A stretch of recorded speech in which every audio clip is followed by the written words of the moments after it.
In this demonstration, we will walk through the process of automating accounts payable in Dynamics 365 Business Central.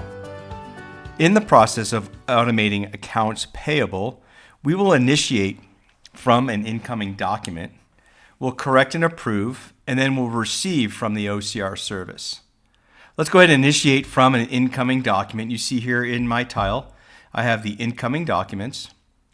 I'll create new, create from a file, and I'll browse to a file and upload that. So here is the purchase invoice that I'm going to go ahead and send over to the service. Now my incoming document is created with the main attachment containing the vendor invoice. And again, selecting the send to OCR will begin the process of creating that document and the approval process. That has been sent over successfully.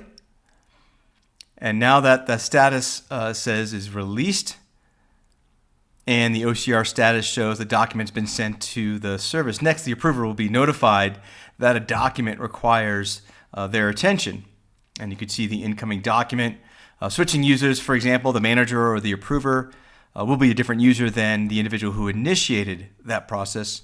So for example, while I'm logged in, the notification here tells me that I need to go ahead and approve it. So the OCR service is connected to Business Central, is powered by Kofax, and the setup and configuration is simple and has been completed prior to the demonstration. Now the approver has the opportunity to begin the process by selecting any of the documents that are listed. And then by double clicking on the fields that are highlighted, this will correct or train for any future document processing. So I go ahead and select on the total price. And once I get all the corrections completed, I should have a green check mark, and then the OK button will be enabled.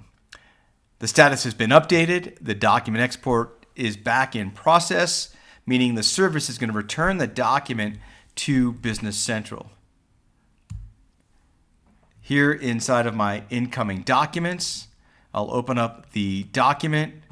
Now the next step here is to create the purchase document. So there it is. The purchase invoice has been created. The link, which is displayed in the record field, allows the users to directly access the document. And now the scanned PDF has been transferred to a purchase invoice and is ready for posting. So here in this scenario of how do we automate accounts payable, you saw how we have an incoming document, a PDF. We then sent it over to the service to correct and approve, and then we received from the OCR service. And really the benefit of this is just to reduce the time in data entry and really helps to control the data and also just limit errors in when we're entering those documents inside of Business Central.